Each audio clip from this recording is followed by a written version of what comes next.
at the same time. Yeah, I know. One thing that hasn't changed, though. Yeah. Can still get married. Yes. Yeah. So you can still get married. Still waiting for that invitation, Kim? Yeah, let's see how today goes. Anyway, we're going to get your reaction to the new date. Yeah. How will it affect you? With the infection rates rising, are you pleased to see a delay? We'd love to hear from you on this or anything else we're talking about today, so please do get in touch. Yes, there's so much coming up on the show today. And by the way, it smells blooming marvellous in this studio because Mark Lane is here with flowers from the garden, Mark. Flowers for British Flowers Week. Also coming up, if she was a flower, she'd be a sunflower. Janette Manrara will be here to put us through our paces later on in today's Strictly Fitness, which is all about working the lower body, which is horrible for me, as I did lower body yesterday. Oh, did you? And Nancy's workout. You can have DOMs today, aren't you? I'm going to be very sore. A nice feeling.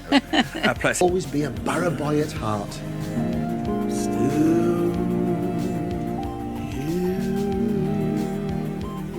lovely journey in so many ways. Yeah. Very jealous of that bike as well. I know you are. Bike. Strictly Fitness is about to happen. Denise says she's been into. Oh, we've gone with the music. She's been in touch to say she loves how we do exercises that work for everyone. She has mobility issues, but joins in every day without fail from a sofa. So this sit-down workout, Strictly workout, is for you today, yes. Denise. All right, Janette is going to talk us through it. We're all on our seats. Are we ready? Today. Are we ready? So we're going to start actually sat down for this one, and we're going to do tempo-seated leg squats. Okay. Now Gethin is going to demonstrate the modified version, but Kim and I will be doing the one we will all be doing. So I want you to stand up really quickly. 1, and then you're going to take 3 seconds to come down. 1, 2, 3. Now keep your back nice and straight and stick your bum out as far as you can when you sit down. Up 1, and then you come down on 1, 2, 3. If you're doing the modified version, like Gethin here, you're gonna raise your legs 1 really quickly and drop them down. 1, 2, 3. Raise them up 1 and bring them down. 1, 2, 3. Did you feel it in your quads? Yeah, if you tense the quads at the top, it's really good, isn't it? Really good, isn't it? Yeah. Then our next exercise is single leg seated squats. We're gonna stand up on the right leg, only using our right leg, no weight on the left, and sitting back down. So make sure that you go up on that one leg and sit right back down. If it's hard to balance, because I know, oh, you put sneakers on. Yeah. Okay, if it's a little bit hard to balance, you can keep your toe on the floor. Just make sure to not put any weight on it. And if you're doing the modified version, all I need you to do is raise one leg and bring it right back down and do the same thing over and over until we swap over to the other side. And that's it. I suppose if you had a frame for that as well, you could use that to push you could use the side of your chairs as well. That's and good. Stuff like that if you needed to. Lovely. But yeah, that's it. Come on then, take it away, Alan. With a lower body workout, it's Janette Manrara. I love this song.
There you go. Hope you enjoyed that one, Denise, and everyone else who was trying it at home as well. Indeed. Well, we're back to do it all again tomorrow. Same time, same place. See you then. Thanks for watching. Bye. Body weight and how it can influence your decisions when it comes to food. Do you mean in terms of the fact that we can order in food now? Yes, absolutely. I mean, look, I'm a geneticist, as you guys said, and I study why people are small, medium, and large in this environment. But then people says genetics, but then we weren't fat in 1950s. Yeah, but the problem is in 1950s or just even 30, 40 years ago, if you wanted a bowl of cereal on a Sunday night and you had no milk, well, you had to wait till Monday morning to buy the milk. Whereas now, you can get milk. Exactly. Click and order your food. Exactly. Dr. Charles, really, really fascinating stuff. Thank you very much. Thank you. Really and good. Charles. Lovely to be here. Thank you. And Charles's book, Why Calories Don't Count, is out this Thursday.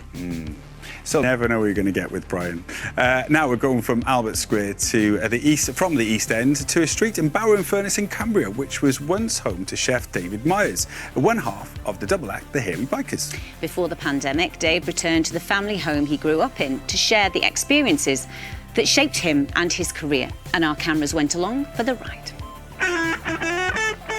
I'm going back to the place where I grew up, Bower-in-Furness, Cumbria.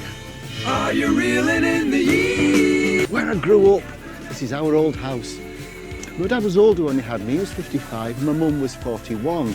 He was a paper maker, he worked in a paper mill, he'd been there for years. And she was a crane driver in the shipyard.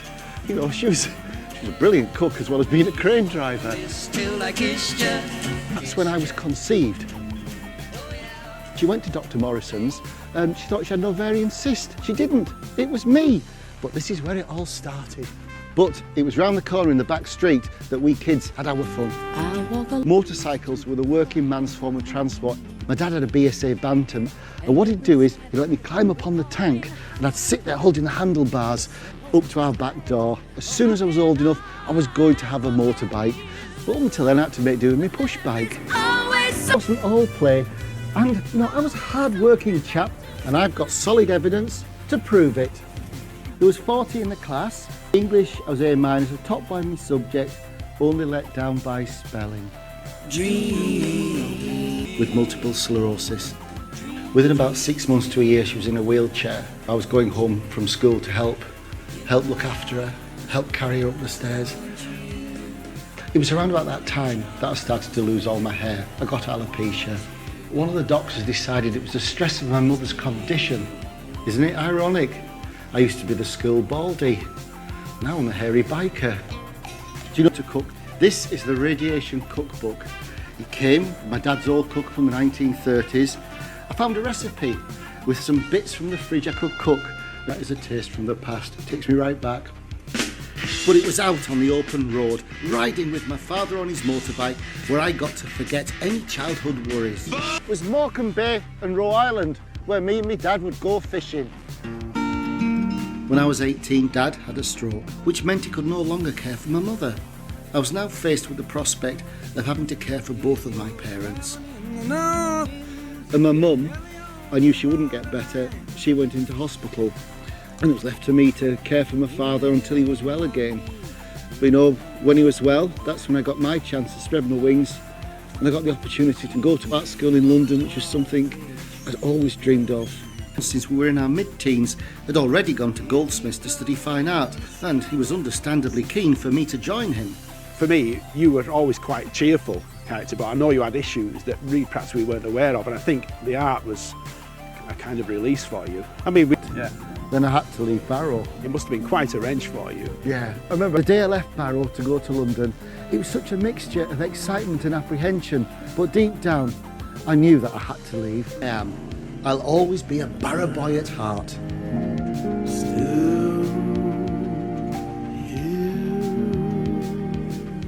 A lovely journey in so many ways.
There you go. Hope you enjoyed that one, Denise, and everyone else who was trying it at home as well. Indeed. Well, we're back to do it all again tomorrow. Same time, same place. See you then. Thanks for watching.